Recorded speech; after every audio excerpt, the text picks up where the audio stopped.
Hi everyone! Welcome to my channel, and for today's video ay magluluto tayo ng ginataang sitaw at malunggay na may isda. Ang sarap naman talaga ng ginataang sitaw at malunggay na may isda.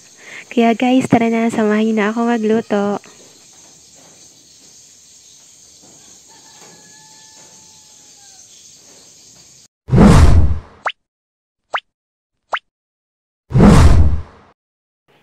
Ayan, nilagay na natin ang gata sa ating kawali.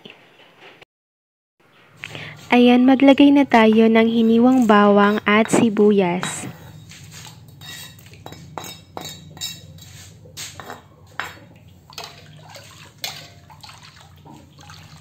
Lagyan na din natin ito ng asin.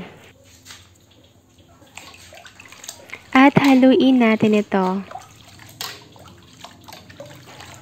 Lutuin lang natin ito sa katamtamang apoy.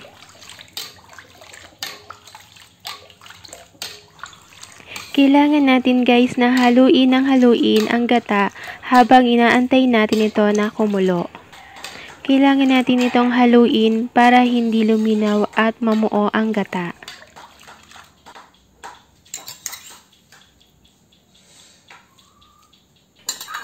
Lagyan natin ito ng alamang.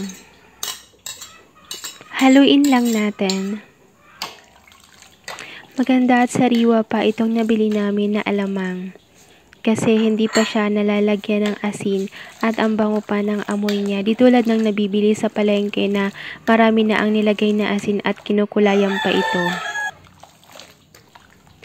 Ayan, ituloy lang natin ang paghalo sa gata hanggang 8 minuto or hanggang sa maluto na itong gata.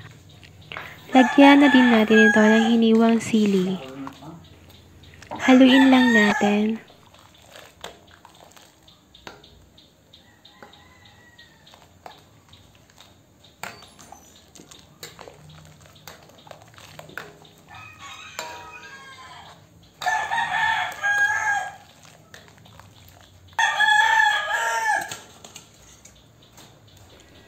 Ayan, maglagay na rin tayo ng hiniwang isda. Ang nilagay natin dito na isda ay yellowfin. Lutuin lang natin ang isda ng 3 minuto.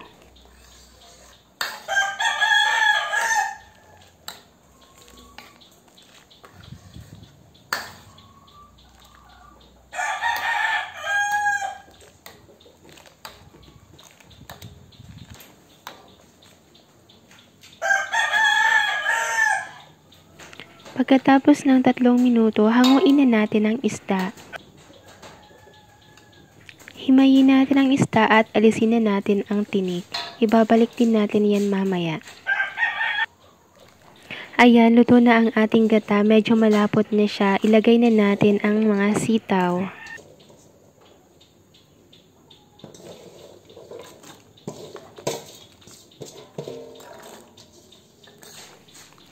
Haluin lang natin yan.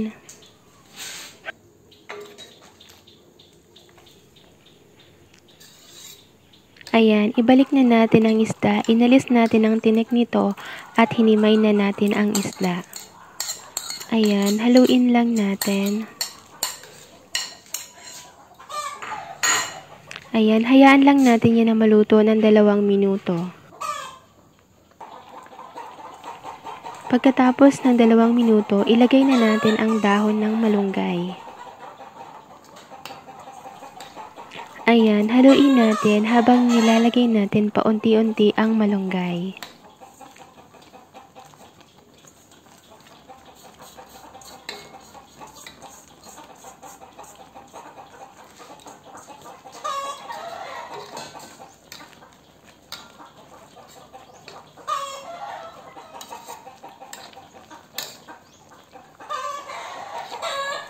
Ayan, haluin lang natin ng dahan-dahan.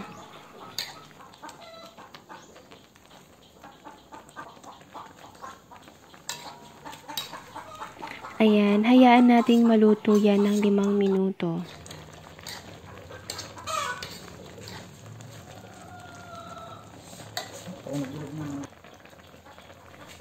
Ayan, sa mga nakaabot na po sa part na to at hindi pa po kayo nakasubscribe, Please to subscribe na po para madagdagan naman ang ating mga subscribers.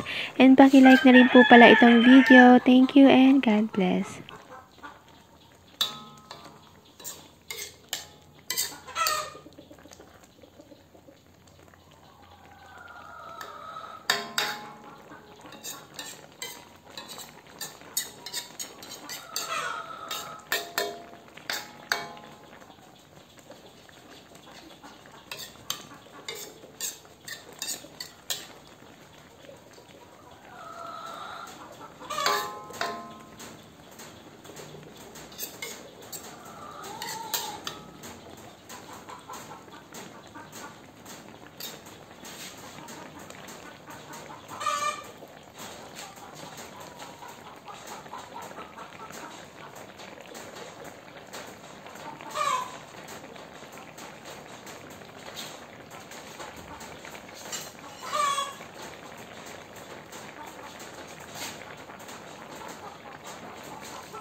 Ayan, pagkatapos ng 5 minuto or higit pa, tikman na natin kung okay na ang lasa.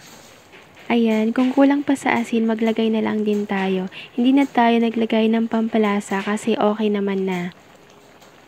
Dahil sa alamang at hinimay na isda, mas lalong sumarap pa ang ating ginataang gulay.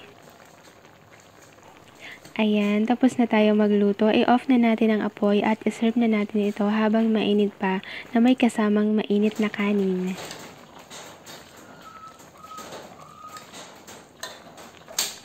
Ayan, hanggang dito na lamang muna ang ating video for today.